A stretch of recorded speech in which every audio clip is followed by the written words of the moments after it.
Hello दोस्तों, नमस्ते। मैं हूँ माधुरी यादव। मेरे चैनल का नाम है ऑफिशियल माधुरी 63। एक बहुत अच्छा सुंदर रक्षाबंधन के गीत सुनाने जा रही हूँ। कैसा लगेगा कमेंट करके ज़रूर बताना। फुल आवाज़ करके सुनना।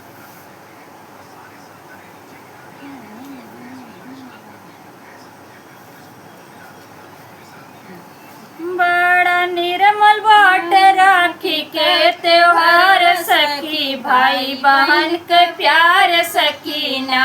बड़ा निर्मल बाट राखी के त्योहार सखी, भाई बहन के प्यार सकीना।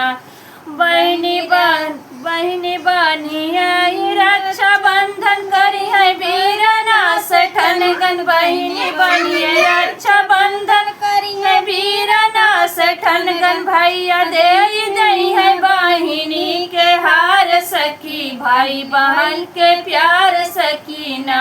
भैया दे दई है बहिनी के हार सखी, भाई बहन के प्यार सकीना।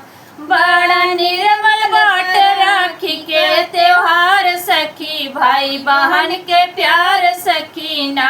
बड़ा निर्मल बाट राखी के त्योहार सखी, भाई बहन के प्यार सकीना।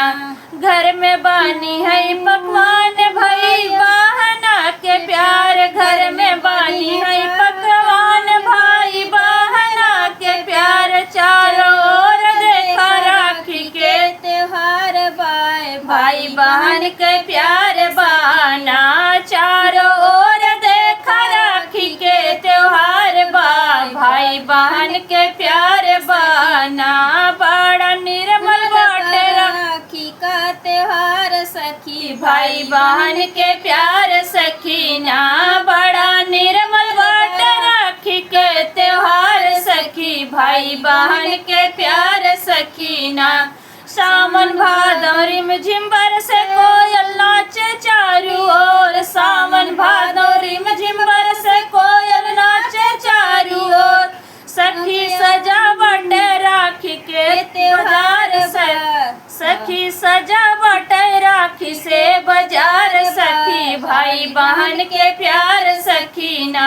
सखी सजावट राखी से बाजार सखी, भाई बहन के प्यार सकीना। बड़ा निर्मल बाट राखी के त्योहार सखी, भाई बहन के प्यार सकीना।